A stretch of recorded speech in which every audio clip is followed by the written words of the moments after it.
If you like the Young Turks podcast, I think you'll love a lot of the podcasts on the TYT network. Old School, it's one of my favorites, one of the favorites for a lot of the listeners. Please check that out, subscribe, share it. That makes a big difference, and give it a 5-star rating. Thank you.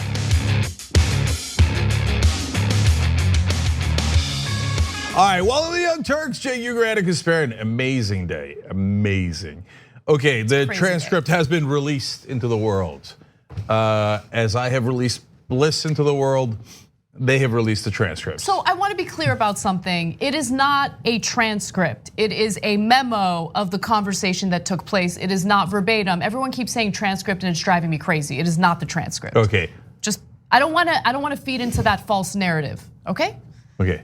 The memo has been released into the world. I know, but transcript sounds better. Anyways. I know, and it's also easier to remember it that way, but it's not the actual transcript. All right, we'll get to that explanation in a second. Yeah. So, but it is damning, ladies and gentlemen. We got, hold.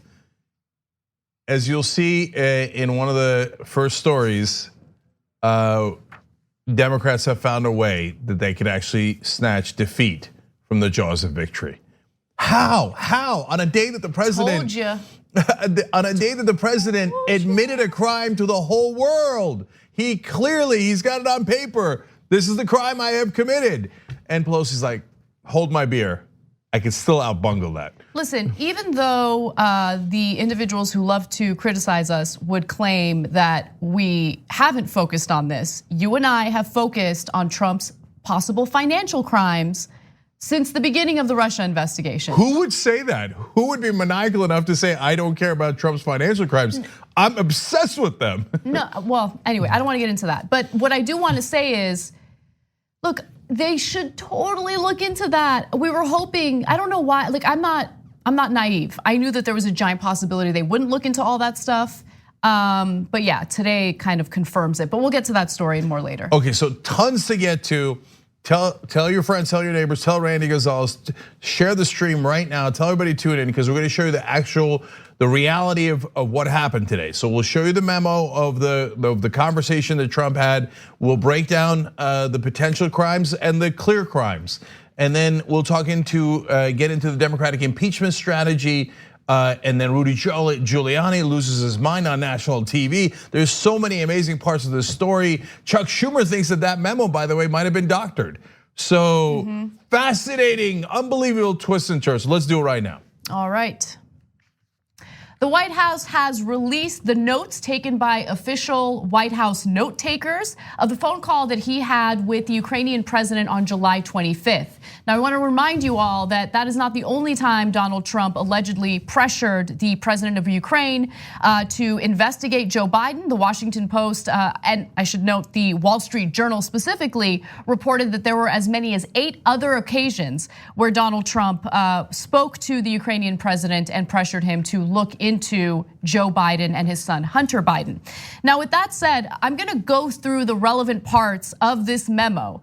And before I do so, I want to be abundantly clear that this is not a verbatim transcript of the conversation that took place. In fact, the memo that was released by the White House today indicates that it is a memorandum of a telephone conversation and also warns that it is not a verbatim transcript of a discussion. The text in this document records the notes and recollections of Situation Room duty officers and NSC policy staff assigned to listen and memorialize the conversation in written form as the conversation takes place. A number of factors can affect the accuracy of the record, including poor telecommunications connections and variations in accent and/or interpretation. I think it's important for everyone to be completely aware of that. Now I'm gonna go through what this memo says, and it's damning. So Chuck Schumer thinks that there's a possibility that there are parts that are edited out. Even so, even if there were parts edited out, what we see today is pretty damning. So I'm gonna start off with what Donald Trump said. I'm sorry, yes, let me start with what Donald Trump said. I will say, this is him speaking to Zelensky, the president of Ukraine. I will say that we do a lot for Ukraine. We spend a lot of effort and a lot of time, much more than the European countries are doing, and they should be helping you more than they are. The United States has been very, very good to Ukraine. I wouldn't say that it's reciprocal necessarily, because things are happening that are not good, but the United States has been very, very good to Ukraine. So he's reminding Zelensky, we've been looking out for you, and we have, there's military aid. So then Zelensky responds with, let me just give you his response real quick. Okay. I'm setting it up. This isn't even the terrible part yet. I would also like to thank you for your great support in the area of defense. We are ready to continue to cooperate for the next steps. Specifically, we're almost ready to buy more javelins from the United States for defense purposes. Okay, so Cenk, go. So important context. Just a couple days before the call, Trump holds up over $390 million in aid to Ukraine.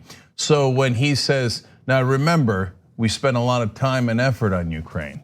We have been very, very good to Ukraine. He knows, as Zelensky knows, he didn't get the money as Congress appropriated. And so Zelensky's got to be wondering, where's the money? We were supposed to get it a week ago or a couple days ago, et cetera. So Trump starts the conversation with, remember how good we've been to you. Okay, so now you could say, hey, listen, if the rest of the conversation didn't happen about Biden and the investigations, et cetera, you could say, hey, maybe it's a normal phone call where the president goes, hey, remember we're good to you, and then hence you should be good to us diplomatically or through trade agreements, et cetera. That would be a legitimate conversation. But as you're about to see, what they get into is not military assistance and trade agreements, et cetera. We just go right into corruption with, hey, make sure you go get my political opponent for you. Hence, the setup of remember how good we've been to you is important. Exactly. So now this is where it starts to get problematic. And the wording here is incredibly important. Trump says to Zelensky, I would like you to do a favor, though, because our country has been through a lot and Ukraine knows a lot about it. I'm gonna read that sentence again, because that is a damning sentence. I would like you to do us a favor, though, because our country has been through a lot and Ukraine knows a lot about it. I would like you to find out what happened with this whole situation with Ukraine. They say CrowdStrike. I guess you have one of your wealthy people, the server, they say Ukraine has it. So let's get into that. First of all, earlier this morning before the memo was released, Chris Christie, a supporter of Donald Trump, a former Republican governor of New Jersey, was on Good Morning America saying, look, it's probably overhyped. I don't think it's gonna be that big a deal. If there's a conversation about different things that America and Ukraine cares about, it's okay. But I mean, if he were to say something like, do us a favor, that would be a different story. And then the memo comes out, and there it is. Exactly where Chris Christie would have said, well, that would be a problem, right? And he used that exact language. Hey, do us a favor, okay? We've had trouble with this CrowdStrike and some of the things that we're worried about in America. Now, CrowdStrike is a reference to the people who analyzed who hacked into the DNC emails and the Clinton emails. Yeah, so let me fill in the blanks on that in just a second, but let me give you the second part of what Trump had to say about CrowdStrike. This is the second part of that statement. There are a lot of things that went on, this whole situation. I think you're surrounding yourself with some of the same people. I would like to have the Attorney General, meaning William Barr, call you or your people, and I would like you to get to the bottom of it. So what is CrowdStrike? What is this server that Trump is talking about? What is this favor that he's asking for from the Ukrainian president? This has everything to do with the Russia investigation, the Mueller investigation. So CrowdStrike is a security firm that looked into the hacking of the DNC servers. And here's what we found through a little bit of digging. So CrowdStrike is a US-based internet security company that was hired to investigate the hack of the Democratic National Committee servers in 2016. The company determined at the time that two groups affiliated with the Russian government were responsible for the attack. Now here's where it gets super interesting. CrowdStrike's findings were later corroborated by several other independent cybersecurity firms. Yet Trump has repeatedly sought to cast doubt on the conclusions of these firms, pushing an unsubstantiated conspiracy theory that the DNC had hid one of its servers from the FBI, a server that reportedly has information on who was actually responsible for the hack. So when he asked for that favor, understand he's asking for a personal favor related to the Mueller investigation. He has this conspiracy theory in his head in regard to CrowdStrike, and so he's asking the president of Ukraine to look into this for him. So that's one of the favors he asked for. A lot of these news reports have to do with the favor he's asking for when it comes to Biden, and that's of course incredibly relevant. But this CrowdStrike portion of this memo is important because it really does demonstrate that Trump is not looking out for the best interests of America or Americans. These favors are for him. And they relate possibly to his campaign. So there's two different issues here, as I've been telling you over the last couple of days. One is quid pro quo. Hey, I'm holding up your military aid unless you do these personal and political favors for me. And the other is asking a foreign country to help you with your campaign. That doesn't require quid pro quo and is 100% illegal. You've quid pro quo, you see through we've been very good to you and we got more of that coming up. But the second part is just help me on my campaign and you're a foreign country. Already illegal, and clearly here we're about to get to Biden. On CrowdStrike, that gets to some of the quid pro quo stuff because he says, now I got your military aid. It'd be a shame if something happened to it, is the implication.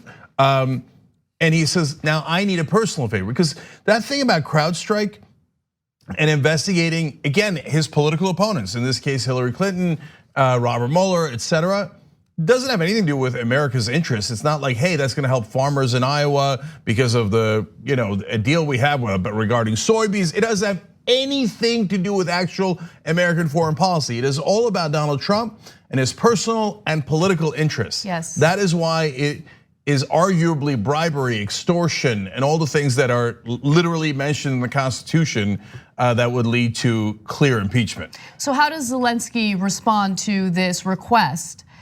He says, I will personally tell you that one of my assistants spoke with Mr. Giuliani, that's of course Trump's personal lawyer, just recently, and we're hoping very much that Mr. Giuliani will be able to travel to Ukraine and we will meet once he comes to Ukraine. I just wanted to assure you once again that you have nobody but friends around us.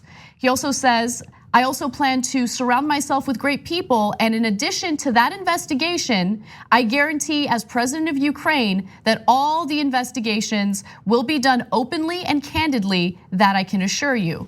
Trump responds with, I heard you had a prosecutor who was very good and he was shut down, and that's really unfair. A lot of people are talking about that. The way they shut your very good prosecutor down. Mr. Giuliani is a highly respected man, and I would like him to call you. I will ask him to call you along with the Attorney General. So right there, Trump is specifically talking about the prosecutor who was investigating the the gas company that Hunter Biden was working for. Now, there was an international coalition that demanded that prosecutor get fired, right? Because there was corruption tied to that prosecutor. So it wasn't Biden alone who asked for that prosecutor to step down or to get fired. There was an international coalition because there were concerns about corruption tied to that prosecutor. So look, Biden and Hunter Biden to me is a separate issue and an interesting issue. But and talking about Trump and his crimes doesn't mean you shouldn't talk about Biden. But that is a separate issue, okay? So when we're talking, look at the irony of what Donald Trump is saying here. He's saying, I can't believe Biden interviewed with your earlier prosecutor. And remember what he just said a couple of sentences ago. He said, now you got people around you that I don't like. So I hear you got the same problem. And then Zelensky assures him, no. We will have people around me that you will like. In other words, can you believe Biden influenced a previous Ukrainian administration to fire people? And by the way, I want you to fire the people I don't like, and you know who they are. And Zelensky's like, no problem. By the way, this doesn't look good for Zelensky. Part of the reason that I think Trump thought that this was a perfect call is because Zelensky is kissing his ass 100% of the time. Look, I mean, and I know he's a tough spot. Yeah. And I'm not making excuses for him, but he is in a tough spot. I mean, you need the military aid because you're worried about Russia coming in and annexing other portions of your country, right? So you're dealing with a child. Exactly. So Ukraine is in a very vulnerable situation right now because they're worried about Russia. In this call, by the way, it began with Donald Trump going after European countries, and he argued that European countries aren't doing enough. And in an effort to be agreeable, Zelensky just said, oh yeah, you're absolutely right, they should be doing more. So he's making, he unwittingly made enemies with European allies as a result of this call because he doesn't know that this is gonna be out in the public soon because Trump is a criminal. Let's keep it real. So, all right, let me give you more. So then he continues to say, Trump continues to say, the other thing, there's a lot of talk about Biden's son, that Biden stopped the prosecution, and a lot of people want to find out about that. So whatever you can do with the attorney general would be great. And then Zelensky responds, since we have won the absolute majority in our parliament, the next prosecutor general will be 100% my person, my candidate, who will be approved by the parliament and will start as a new prosecutor in September. He or she will look into the situation specifically to the company that you mentioned in this issue. So he's referring to CrowdStrike there. And then Trump says, I heard the prosecutor was treated very badly. He doesn't let that go. Sorry, there's also a possibility that he might be referring to the company that Hunter Biden was on the board of. So either way, he's saying, don't worry, I'm gonna look into your personal interest, Donald Trump. And then Trump responds by saying, I heard the prosecutor was treated very badly and he was a very fair prosecutor, so good luck with everything. And then he says this, and this is also relevant. Your economy is going to get better and better, I predict. You have a lot of assets. It's a great country. I have many Ukrainian friends. And then Zelensky says, as to the economy, there is much potential for our two countries, and one of the issues is that it is very important for Ukraine. That is very important for Ukraine is energy independence. I believe we can be very successful on cooperating on energy independence with the United States. We are buying American oil. So here, when you're looking at the quid pro quo issue, when he says, I believe your economy is going to do better now, I predict. Certainly an implication could arise that, hey, I told you to look into Biden, I told you to look into CrowdStrike, you just told me you're going to. I told you to put people in charge that would do my bidding, you just told me you're going to. So now in the beginning I told you, we have been good to you, remember. Now at the end I'm telling you, okay, good, now I predict that good things will happen for your economy. Now, prosecutors have already weighed in all over television and print saying that they have prosecuted people on far more vague coded language. So even mob bosses don't go, hey, I would like you to commit a homicide on that gentleman, right? They say, well, let's make our problem go away. Things like that, right? So no jury ever almost never do you get, okay, there is Bob, Kurkowski, I want you to go murder him and then make sure you chop up his body. No, it's almost always, we need you to take care of that problem. The mob used to say, I have a stone in my shoe, right? Listen, let's keep it real. I'm gonna say this once, and then I never want to address the naysayers again because it's a waste of time. They're dishonest actors. If this transcript, this memo of the conversation specifically had Donald Trump say, I'm worried about losing the election to Joe Biden, so I would like you to investigate X, Y, and Z so I can dig up political dirt on my political opponent. Otherwise, I'm gonna withhold this military aid. The naysayers they'd move the goalposts. That wouldn't be good enough. So if you're one of the naysayers, you're not interested in any type of evidence, you don't care about any of this, then don't watch, and I don't wanna hear from you, okay? Because you're gonna move the goalposts again, and it's exhausting. It's exhausting to constantly try to reason with people who are unreasonable, period. Now, even if you say, no, I don't care, no way, there's no such thing as coded language, and he's just having a pleasant conversation telling him to investigate his political rival, but he didn't threaten to take away his military aid, he didn't use that exact sentence, okay. It still doesn't matter, guys. Saying investigate my political opponent is already illegal. That is an in-kind campaign contribution that he's asking for from a foreign government. completely 100% illegal. It doesn't have to be quid pro quo. Quid pro quo creates a second crime, the crime of extortion. I'm holding your money, which Congress has already appropriated to you, and I'm not doing it on behalf of the American people. I'm doing it so that I get a political favor or a personal favor. That's a second crime. The first crime here, clearly admitted to on the record, is I want you to look into my political rival, Joe Biden. And that's a foreign government, period. It's over, illegal. If you did that, you would definitely go to prison. If you were running for a local dog catcher and you asked Mexico or Iran or China or Russia for help in your election, you would definitely be prosecuted. And if a prosecutor had this, a memo of the actual conversation you had with them, he'd be like, how did I get this lucky? This is an open and shut case. The only question that remains is if they're gonna be able to, impeach him and convict him, and we get into political theater there. There is no legal question. He is 100% guilty. Right, so there's the legal question, which is abundantly clear, and then there's the political question. And much like our justice system, if you have crooked prosecutors or crooked politicians in the case of our, Congress, then you're not gonna necessarily get justice. But that doesn't mean you shouldn't pursue justice, right? So I think that it makes all the sense in the world to pursue this. All the members of the media who think, oh no, we shouldn't be focused on this, we should be focused on Saudi Arabia, we're not idiots. People are able to focus on multiple things simultaneously and cover multiple things simultaneously. If you message to the President of the United States that he is above the law and he can literally do anything and face no consequences for it, then we do not live in any kind of democracy. We don't have any type of justice, and that's it. Then there's really nothing to believe in America, because the president can do whatever he wants and everyone else needs to sit back and take it. If Barack Obama had called a foreign leader and asked for dirt on Mitt Romney in 2012. Come on. If he would have been impeached within, I don't want to exaggerate, a month, maximum 2. I mean, the Republicans would have called for impeachment the next day. They would have gotten the vote to start the impeachment proceedings immediately, the investigations, etc. Everyone in the media were in a wild effort to prove that they are not liberally biased. And by the way, in that case, it would be true. Would say, yeah, he's obviously guilty, there's no dispute. Every Democrat would run from Obama and would immediately say, no, we're not gonna defend that, and it'd be over. It'd be over, I think, probably within a month. With Trump, we have a fake debate because Republicans go, nope, I don't see it.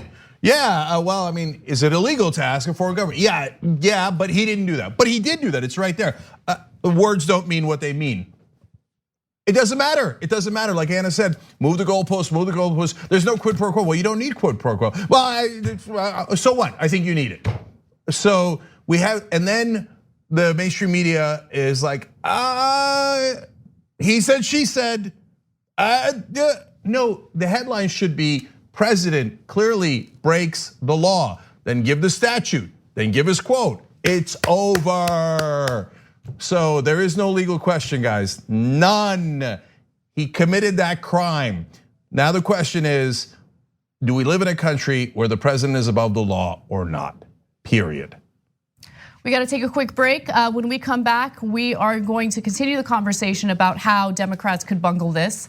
And we have our first bit of evidence that they are thinking about it. We'll be right back. We need to talk about a relatively new show called the Republic, or UNFTR. As a Young Turks fan, you already know that the government, the media, and corporations are constantly peddling lies that serve the interests of the rich and powerful.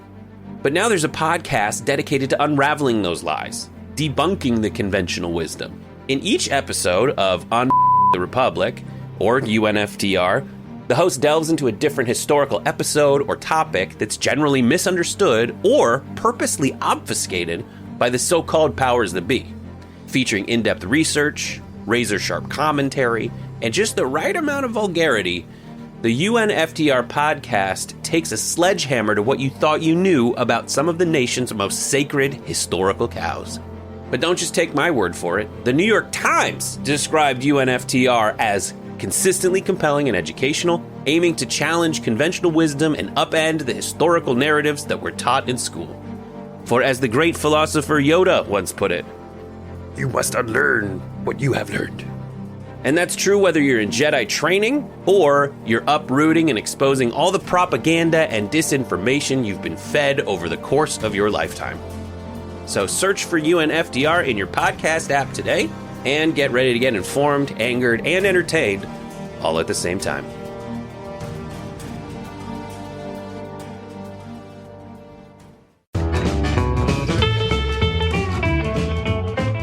All right, back on the Young Turks, lots to get to. We'll read comments a little bit later in the program. Let's get to two other really important parts of the impeachment story. During a closed-door meeting, Nancy Pelosi told members of the Democrats, let me start that again, sorry. During a closed-door meeting, Nancy Pelosi allegedly told Democrats that they should narrow the scope of the impeachment investigation to only focus on Donald Trump's relationship with the Ukrainian president and the alleged promises that were made as a result of their communication. So according to the Washington Post, Pelosi told colleagues that keeping the inquiry narrowly focused on Ukraine or the Ukrainian allegations could help keep the investigation out of the courts, where a slew of investigative matters have been bogged down for months, though she did not rule out ultimately including other episodes in a potential impeachment package. Now, the meeting included multiple members of the House Judiciary Committee, except for one really important person, the chairman of that committee, Jerry Nadler, which I think is fascinating. Even though no firm decision was made after that meeting, there seemed to be consensus that the best way to go about it would be to narrow the scope of that investigation for political messaging purposes, just to keep things simple and to get the public on their side when it comes to this impeachment. Yeah, so let's talk about what a disastrous choice that would be. And by the way, as that story came out in the press, now others are suggesting that no, it'll remain broad and it'll remain in the 6 to 7 committees investigating all the different aspects of Donald Trump. So now, without them Democrats publicly saying we're going to narrow it or keep it broad, all we have to go on is these reporting from good sources, 5 different sources inside that meeting, okay? Now, which way should they go, narrow or broad? Not close, okay? Why would you, right out of the gate, eliminate all of your other options? And implicitly say that they are illegitimate. If you come out and say, we're only going to investigate Donald Trump on Ukraine, he's gonna say, God, I'm the luckiest guy in the world. He is the luckiest guy in the world. So why would you preemptively eliminate all other investigations, including on issues that you know he has broken the law, his co-conspirators is in prison right now, Michael Cohen is, for campaign finance violations, for the hush money. Why would you say, even though your co-conspirator is in jail for doing the crime with you, I will not investigate it? You do that when you lead from fear, right? Because they're so concerned about what the political ramifications could be, right? So in their minds, oh, well, we really need to sell this to the public, right? So let's keep it simple and really emphasize that what he did in these conversations with the Ukrainian president is illegal. And look, I get that strategy, but they're making this assumption that that is what would sway the American public. Because look, yes, it is against the law. It is against the law for the president to ask for these types of favors from a foreign leader. However, is that something that Americans are gonna get riled up about? I don't know. Would they get riled up about financial crimes? Would they get riled up about some campaign finance crime?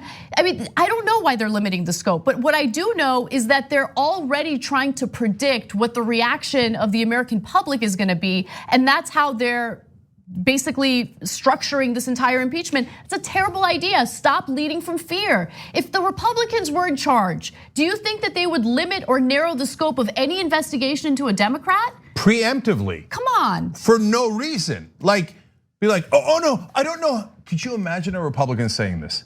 I don't know how Democratic voters will react, and I'm scared of it. So let's just try to keep it really simple so Democratic voters don't get mad at us.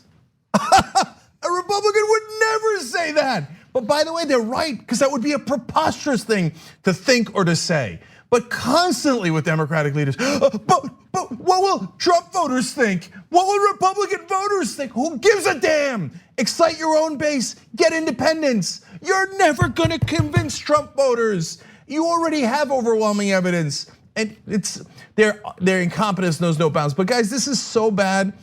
I'm worried that it's more than incompetence, because I mean this crosses a threshold. If you're going into a fight and you have 28 different weapons at your disposal, and I don't mean literally, obviously, figuratively, right? Why would you? And the other guy also has plenty of weapons. Why would you say, you know what? I don't want 27 of them. I'm just going to take like a spoon and go in there with a spoon. Now, look, in the case of the Ukraine, it's not a spoon. They got him. He clearly committed the crime. But okay, think about this. What if your only option is one option? What if something unexpected goes wrong? Oops, you just eliminated all other options. And then Trump will turn around and say, even Nancy Pelosi said I didn't do the other things. That's why she said I shouldn't be impeached for those things. She said the only thing they should ever consider is Ukraine. By definition, that means she thinks I'm innocent. And then all the Democrats think I'm innocent on everything else. By God, for God's sake, his business ties. How stupid are you? His business ties. His sons have said over and over again, the Russians gave us all of our money. They said, that's because they really like golf. Oh, and they like our golf courses. For Deutsche Bank, he almost certainly needed a cosigner on his loan. No financial institution would give him a loan after 6 bankruptcies. Just all you got to do is dig a little bit. Where the hell's Alan Weisselberg, the chief financial officer of the Trump organization? He's got to have all the documents. Call him as a witness. What is wrong with you people? So look, at the end of the day, I'm hoping as things stand now, the fight between progressives and Democratic leadership, it looks like we're winning. I don't know. I really don't know. But I don't know either, to be fair and honest. Yeah, look, there's a faction of progressives. I don't even know how progressive they really are, because they constantly, in one case after the next, defend Trump when it comes to impeachment. They don't even want impeachment. They don't want to pursue it. They don't want to talk about it. They think it's a waste of time. They think that it's okay to allow this guy to act as though he's above the law over and over again. So it's not even as though the progressives are united on this issue. They're not, Cenk. They're not. I know, but look, guys, so those folks aren't in Congress. They don't have access to people in Congress. That's a sliver of a sliver on Twitter, okay? So no, that's insanity to say, well, it's much more important to do Medicare for all, so that's why we shouldn't investigate Trump's lawbreaking. Really? Are we on the precipice of doing Medicare for all? If those were my two options, then I'd be like, wow, that is a really, really hard question. Even Pelosi won't allow vote on Medicare for all, let alone Trump and the Republicans in the Senate. What are you talking about? It's like, what, we're about to do policy? We're not doing any policy. So they're on, look, I don't even want to address people that are on a different planet, okay? I don't care if they call themselves on the left. It's not remotely within the scope of understanding here. So in Congress, there's two different factions. One is the progressive faction saying, investigate them with everything we have. It makes no sense not to. And then there's the corporate Democrats who are like, I don't know, what will Trump voters think? But guys, look, this one is so over the top. Like it really got me to question, like, do they not want to dig because folks are gonna find out things about Democrats? Yes, I think that's part of it. I mean, obviously that's speculation, but the fact that they have shied away from possible financial crimes as aggressively as they have really makes you wonder, why do they wanna limit the scope of this investigation? I mean, this argument that they wanna keep it simple is a little ridiculous to me, because I think that there are way more issues out there that Trump is involved in that the American public deserves to know about and he should be held accountable for. The fact that they're avoiding those incredibly important questions makes me worry. And it also makes me worry that Jerry Nadler, who is the chairman of the House Judiciary Committee, was not included in this closed door meeting with Nancy Pelosi. Now remember, Nadler is the one who had some tension with Pelosi when it came to the question of impeachment. He wanted impeachment, he was pressuring her on impeachment, and she was resisting. She resisted that more than she's ever resisted Donald Trump, let's keep it real. And the fact that he wasn't included in this meeting makes me worry. So why doesn't Richard Neal, the head of the House Ways and Means Committee, want Donald Trump's taxes? He would not ask for his New York State taxes. What a weird thing. I mean, it makes no sense at all. In this case, Pelosi says, well, if we get into other issues, we'll be bogged down in the courts. What are you talking about? You're already investigating those things, and it's already in the courts. How would the tax returns issue bring the Ukrainian issue into the courts? It makes no sense at all. She's just saying things that are not only not true, but not logically coherent. So that's what makes me wonder, what is going on here? What are you guys trying to hide? Why do you not want to look into Trump's businesses under any and all circumstances? Under the most obvious circumstances. And I don't pretend to know why. I just know that the idea of limiting this impeachment is, one, totally insane. Two, the only way you could possibly lose to Donald Trump. I can't believe they're considering it. And three, it's so obviously wrong that it makes me question their intentions. I mean, it is just bizarre that you would say, no, that's a guy who we think has broken a lot of laws, is from the other party, and we say all the time, has brought us to the edge of fascism. But yet, I am going to unilaterally disarm on every other issue. It's weird, yeah. It's inexplicable. If you're gonna do it, you need to go full force. You can't limit yourself preemptively. You can't go about it, pussyfooting around various issues that I think are super relevant to an impeachment inquiry.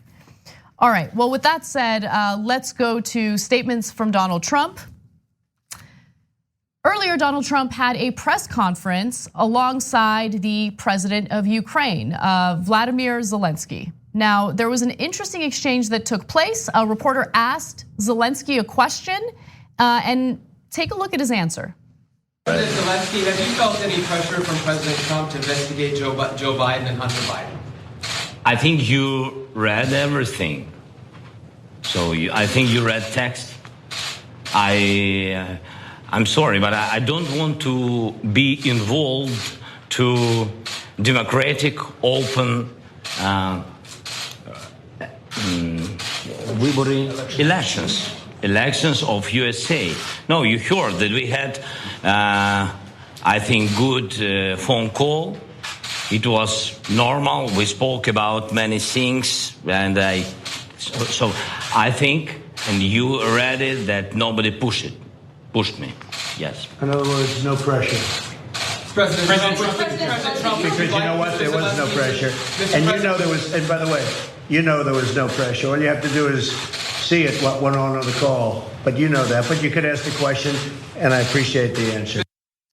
So, look, we're about to go to something that I think is relevant to what Zelensky actually feels. But keep in mind that he's sitting next to the president of the United States. There's a giant imbalance of power there, because you have the leader of this country who gets to make decisions about whether or not you get your military aid, or you get your foreign aid, or you get any help when it comes to fending off Russia, which clearly wants to annex other portions of your own country, right? Yeah. So there's that imbalance of power. He very clearly doesn't want to answer the question. He's fumbling and bumbling. And then you have Donald Trump staring at him as he's trying to weasel his way out of answering it. Even so, I thought it was very clear. They're like, did he pressure you? And he didn't say no. He said, well, I don't want to get involved in US elections, and it was a good call. He didn't say he didn't pressure me. That's why Trump comes in and goes, in other words, no pressure. No, those are completely other words, not the words he said. And so, look, guys, this whole thing that Trump is hanging his hat on, that, hey, I didn't pressure him, I didn't mention the money that I was holding back. He was holding back the money, he used coded language, but none of that matters. And Trump is not bright enough to understand just asking him to investigate Biden already violates the law. I want to show you the law that I'm talking about, okay? This is 52 US Code 30121. It shall be unlawful for a person to solicit, this is now two, you see? Number one is for foreign countries to give us money for our campaigns. But if you go down to number two, it shall be unlawful for a person to solicit, accept, or receive a contribution or donation described in subparagraph A or B or paragraph 1 from a foreign national. And A and B explains a contribution or donation of money or other thing of value, or to make an express or implied promise to make a contribution or donation in connection with a federal, state, or local election. So very clearly there in 2A, it is unlawful to solicit, to ask for a foreign country to help you in your election, period. You know what unlawful means? It means illegal. So this whole conversation of, yeah, but did I threaten to keep the money or not, is important for a second crime. But for the first crime of simply asking them to investigate your political opponents, already illegal. So in other words, there was no pressure. It doesn't matter. You solicited help from a foreign government in your election. You belong in prison. Now, over the weekend, Chris Murphy had an interview that was super relevant. We talked about it a little bit yesterday, but I want to remind you of what he had to say following his conversation with President Zelensky of Ukraine. Take a look. I went to Kyiv in part because I had heard these concerns from my friends there that the government and Zelensky personally was really worried about these overtures he was getting, in particular from Rudy Giuliani. And he didn't understand whether this was an official government position, these requests to investigate the former vice president. So I went there to make it clear to him that the worst thing that he could do for the U.S.-Ukraine relationship was to get involved in an election here in the United States. I will say what was interesting to me was that he dispensed with the diplomatic protocols of that meeting. As soon as we sat down at the table in the presidential palace, he asked us what was going on with the aid. Why was it being withheld? He seemed very concerned and I think out of sorts about it. And then later in the meeting, I raised with him these overtures from the Trump campaign. He gave me a very strong answer. He said they had no intention to get involved in an American election, that they knew what damage it would do to them. And I left that meeting fairly confident that he understood. So we know without a shadow of a doubt that the aid was withheld. Donald Trump spoke to his acting chief of staff, Mick Mulvaney, and told him to withhold that funding. And when there were questions about why that funding was being withheld, there were no straight answers given.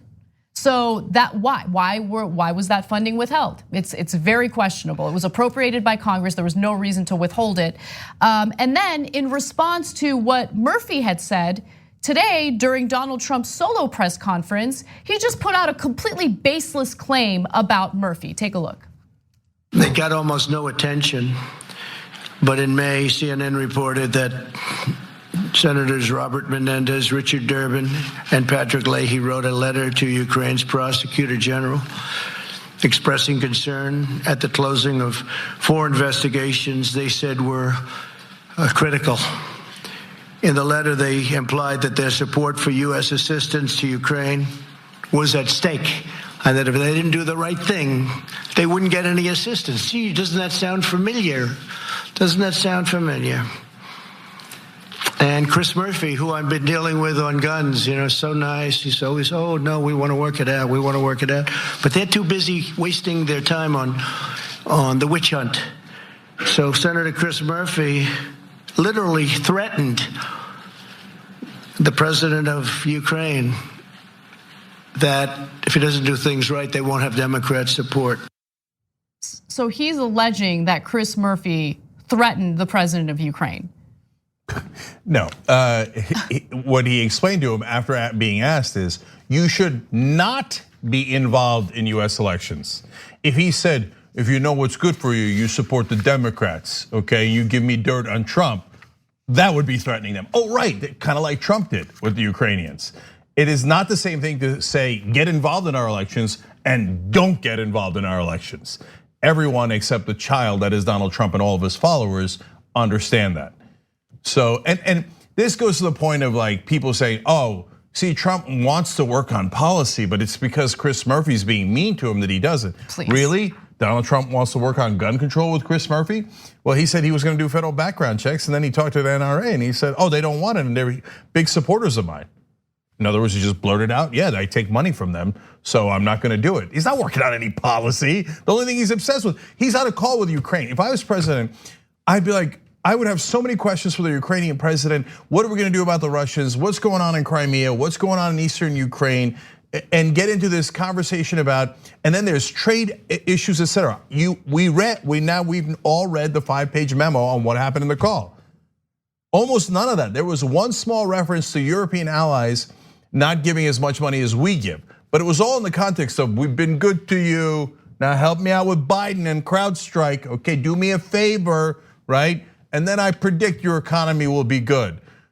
That is interfering in our elections, that is asking for it. Zelensky's in a horrible spot. I mean, damned if you do, damned if you don't. And that's why he asked Murphy, according to Murphy, why are they holding up the aid? We were already supposed to get it. And normal course, if you don't know this, is when Congress appropriates the money, there are certain, they say, State Department gives this, Pentagon gives that, and if there are other departments, they tell them which departments are giving the aid. And State Department and Pentagon were ready to give the aid over when Mick Mulvaney, the acting chief of staff for Trump, calls them and says, don't give it to Ukraine. And Trump then has a call a couple of days later with Zelensky and says, your economy could be good if you were to help me with Biden. And again, even if you don't think it's a threat, it doesn't matter. He is soliciting an in-kind donation from a foreign country. And so, by the way, a lot of people are trying to figure out the mystery of why did he release the memo of the call where we can tell what he said, because that admits a crime. And so that everybody thought, since he's gonna release it, that he might redact it, or even if he didn't redact it, they thought, well, maybe what he said wasn't as bad as the Washington Post and Wall Street Journal, et cetera, are reporting. And they look at it and it's worse. So why did he do it? I'll solve the mystery for you. Because he's not smart. And by the way, the arrogance also, because his advisors likely told him, Mr. President, don't release that. And he's like, what? I didn't say that I would break his kneecaps. It's fine. They're like, yes, but there's the other crime. No, I didn't say break kneecaps. I didn't say I'd withhold the $400 million. I'm releasing it. Yes, I swear to you. The main reason is he's not smart. So we look at that transcript and go, oh my God, you admitted a crime. He looks at it and goes, what? No, I don't see it, no way. You know what, in fact, not to throw a curveball at the control room, but I want to go to A1. This video really highlights what you're talking about, Cenk. This is Trump talking about his view of the call with the Ukrainian president. It's the single greatest witch hunt in American history, probably in history, but in American history. It's a disgraceful thing. The letter was a great letter, meaning the letter revealing the call. The way you had that built up, that call, it was going to be the call from hell. It turned out to be a nothing call, other than a lot of people said, I never knew you could be so nice. So.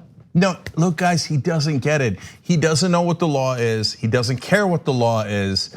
And he won't listen to anyone else. He won't listen to any advisors. And advisors are so scared of him that he's gonna arbitrarily fire him that they don't even tell him, hey, Mr. President, you're admitting to breaking the law. They're all walking on eggshells. You know, one of the reasons why he liked the call and released it?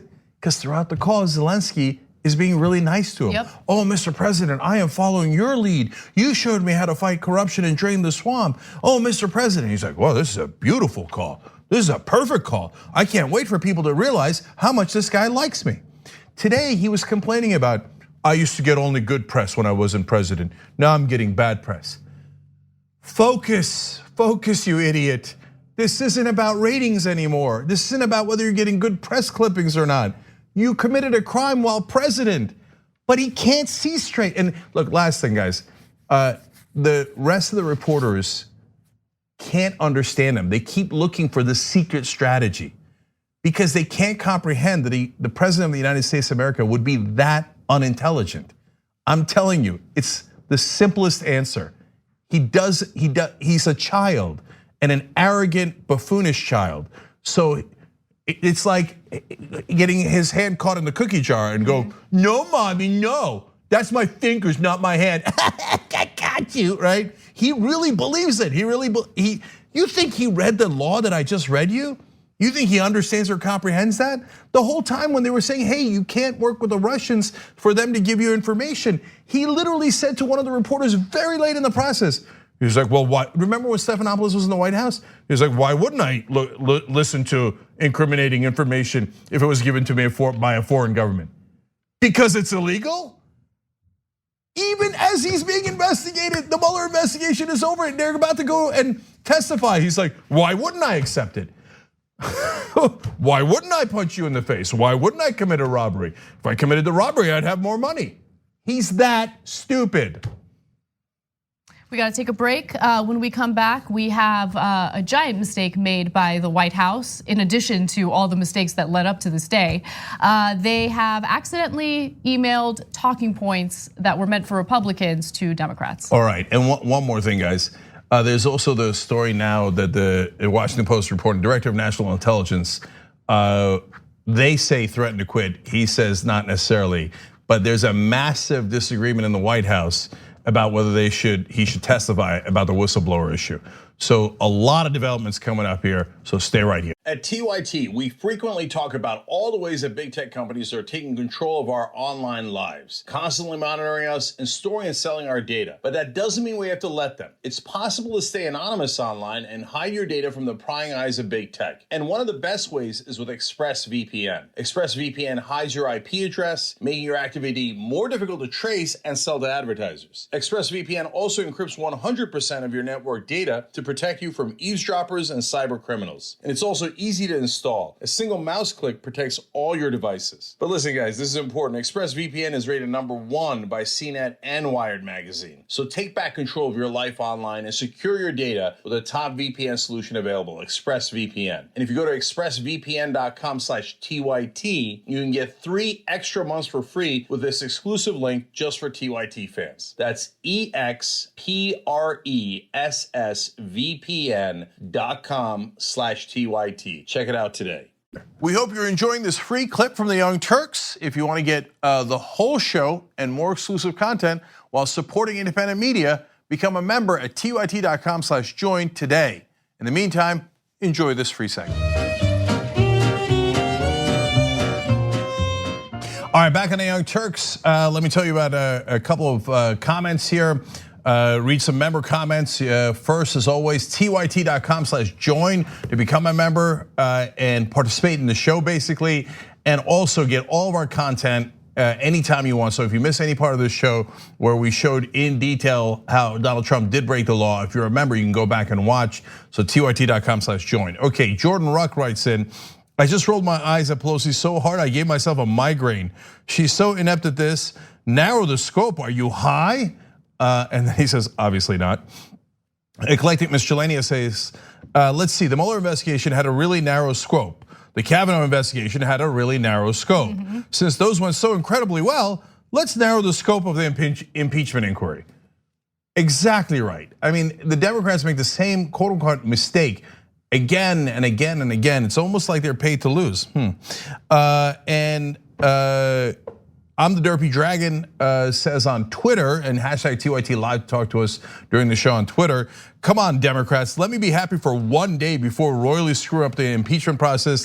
Narrowly focused investigation. Can they suck anymore?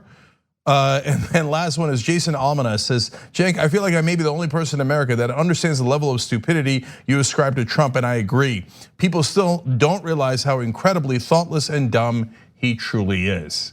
And that's why they keep looking for strategies that don't exist. I want to read one other tweet by Maritime NB. I don't think dismissing people who don't agree with impeachment is the right move. I mean, I get you're upset by extremists, but to call out the pocket of progressives and question how progressive they are because they disagree is also extreme. So look, my issue is that people just don't have any principles anymore, right? This isn't about, oh, I hate Trump and I want to do anything to get him out. It's about the rule of law and making sure that we don't message to the world and to the president that he's above the law, right? So stop defending Trump. Stop defending him. That's the issue. For me, that is the issue, right? That's not a progressive position to defend Trump. It just isn't. Oh, we should be doing policy. What policy? we're dying to get the Democrats to actually do progressive policies, let alone the Republicans. But what policy are you talking about? Are we on the precipice of passing any policies? So when you weirdly come in and go, hey, don't impeach Donald Trump, it makes me go, what are you on? Like, what's going on with you? What a weird thing to just jump up and say while saying you're a progressive. It makes no sense at all. I'm not gonna entertain complete irrationality. So let's move forward. Look, guys, there's good things coming up. Crystal Ball, by the way, speaking of progressives, is gonna be on the conversation tomorrow. Check that out, okay? That's the third hour of the Young Turks. Third hour is broken up into interviews, as I'll do with Crystal yesterday. I did with Edward Snowden yesterday. And again, if you're a member, check that out, tyt.com/join. You can get those anytime. And then the last half hour of the Young Turks is, of course, for just members. So check that out as well. This Friday, the Power Panel is going to be on Zumo, Pluto, Roku, and YouTube TV. It's of course also always for our members at tyt.com/join, but it will not be live on YouTube as usual. It will be on those platforms. But look, guys, if you have any of those things, we have 24-hour channels there with all of our shows. So it's a great way of watching us. And the Friday Power Panel will be live only on that. And last thing I want to tell you is Shop TYT is doing a fall kickoff. It's 20% off of all hoodies on shoptyt.com. As long as you put in the promo code fall20, and you're gonna get 20% off of long sleeves and hoodies for your fall kickoff. All right, a lot more on Trump. The White House accidentally emailed talking points to defend Donald Trump against claims regarding his phone conversations with the Ukrainian president to Democrats. They meant to send this only to Republican lawmakers, but they accidentally included Democratic lawmakers along with their staffers in this email. Now, the message titled, "What You Need to Know, President Trump's Call with President Zelensky," was quickly recalled, but not before Democrats took to Twitter to ridicule the White House over the error. One of those Democrats was Representative Brendan Boyle, who said, "I would like to thank the White House for sending me their talking points on how best to spin the disastrous Trump-Zelensky call in Trump's favor. However, I will not be using their spin and will instead stick with the truth. But thanks though." And then Bill Pascrell also tweeted about this. He also included screenshots of the email in his tweet. And he said, the Trump White House just accidentally sent our office their talking points for deflecting Trump's treachery, their complete Orwellian lies and toxic trash. But maybe you'd like to read them to appreciate their corruption. Hazmat suit possibly required. I like the use of an emoji there. Now, I want to give you some of these talking points that were included in this memo. Among the talking points distributed by the White House is the claim that there was no quid pro quo and that what the president actually talked about was entirely proper. That is not true. First of all, the memo of the phone conversation that was released by the White House today did not include quid pro quo, but it was one of 8 conversations that Trump had with Zelensky. So whether or not there was any quid pro quo remains to be seen. However, that conversation was not appropriate. A law was broken in that conversation. Cenk, do you want to jump in on that? Yeah, so actually a number of things there. Remember that the whistleblower said the president made a promise that was inappropriate. So we didn't see that in this memo at all. So it is very possible that that promise is in a different phone call, whether it's with the Ukrainian president or some other world leader. That's why it's so important for the whistleblower to be able to testify or for us to understand what he is concerned about, which is what the Trump administration is blocking right now. Number 2, most prosecutors, certainly the ones that have come and talked to the press over the last 24 hours, say, no, there was a quid pro quo. When you say, hey, we've been very good to you, now you do me a favor, and then at the end you say, yeah, you know what, I predict your economy will now be good, that's a quid pro quo. But the most important part of this, guys, is the reason they're doing the talking point on quid pro quo is because they want to distract you. The crime that is indisputable in the phone call is when he solicits the help of a foreign government in his political campaign. That is an independent crime that does not need quid pro quo. That is why the Republican talking point is, hey, distract everybody into talking about the thing that is also true but harder to prove, right? As opposed to the crime that is as in law you would say prima facie. It means on its face. As soon as you read it, it's clear that it's a crime. Oh, okay, Columbia Law School. I'm not saying anything, I'm just saying. Okay, Mr. Fancy Pants over here. All right, well, let me give you some more talking points from this email. The White House argues that Trump, quote, did not mention Rudy Giuliani or Vice President Biden until after President Zelensky had raised Giuliani first. But the email glosses over the fact that Trump did mention Biden off his own accord. In fact, he's the only one who said the name Biden. Trump is. Yeah, no, I love that talking point because they're like, now remember, Trump didn't mention Giuliani or Biden until Zelensky mentioned Giuliani. But wait a minute, Zelensky didn't mention Biden at all. And Trump jumped in with, now remember, we want the dirt on Biden. Okay. And why would Zelensky randomly out of nowhere mention Giuliani? Unless there were conversations about him working with Giuliani. And besides which, Trump hadn't said the word Giuliani, but he had brought up the issue of, now we're not happy with some of the people around you, and I want you to start investigating some of the things that we're unhappy about. And then Zelensky says, oh right, Giuliani came by and started yelling and ranting and raving. He didn't say that, but he mentions Giuliani at that point, because Trump had already made a reference to him without mentioning his name. So these talking points, see, that's the whole point of talking points, is to distract people from the reality. Yes, exactly. So this is a how-to guide on how to do evasion and alternative reality. And I'm sharing this with you guys because it's important for you to, when you hear all these right-wingers on cable news or in the media use these talking points, you should be able to pinpoint where they're coming from. They're coming directly from the White House. One of the other talking points is immediately deflect and talk about how wrong it is that people within the administration are leaking to the press. I mean, this is a common talking point that we've heard from Republicans throughout various investigations that Donald Trump has been facing. Oh, it's all about the leaks. These leaks are terrible. I can't believe leaks are happening. No, that's not the issue here, okay? First of all, if there are leaks from within the White House, why can't Trump get his White House under control? What's going on? But secondly, don't let anyone focus on the whataboutism or the deflections. The heart of the issue here is that Donald Trump asked a leader of a foreign country for favors, and that is against the law. Favors in regard to his political opponent. Now, with that said, let's go to some right wingers and hear what their ridiculous talking points are, starting with Senator Lindsey Graham.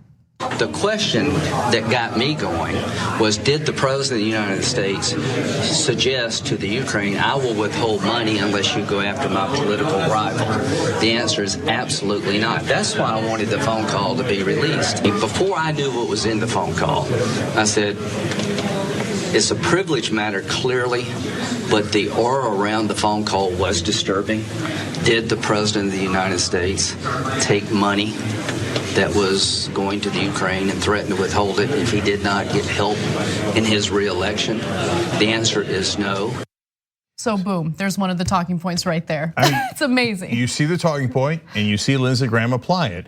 There was no quid pro quo. I mean, I'd be concerned if there was, but how about the fact that he solicited a aid on it in his political campaign? No, there was no quid pro quo. That's what the talking point from the White House said. But one of my favorite parts of the story is, after they accidentally sent it to the Democrats, the White House says, no, you can't use that, we retract it. Oh, you did you? Oh, how preposterous. God, Okay. Lindsey Graham is such a puppet for anyone in a position of power, right? I mean, it's just, that's what Lindsey Graham is, he's that puppet. It's incredible to me. Yeah. Like, I mean, talking points, Lindsey Graham, it's right there. By the way, we've been showing you this for now 17 years. We'll show you, and J.R. Jackson, our producer, does a great job of usually doing compilations where you'll see the same point said time and time and time again on TV by different Republicans.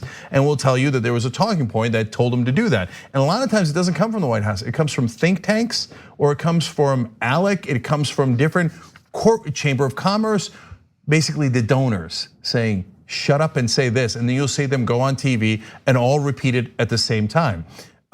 In this case, they happen to accidentally email the actual talking points to the Democrats, so we know beyond a shadow of a doubt. And then you see them with your own eyes doing this buffoonishly. One last thing, when they talk about, the real scandal is the leaks. No, the whistleblower didn't leak. He followed the exact right procedure.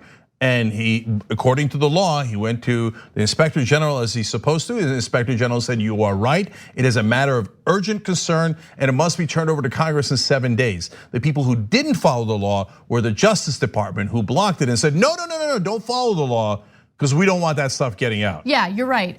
So you're absolutely right about the whistleblower, but following the whistleblower, of course, there were all these questions about what that complaint was about. And at that point, there were members of Trump's own administration coming forward and anonymously speaking to the press about what was going on with Ukraine. So, I mean, that sounds like a personal problem, Trump.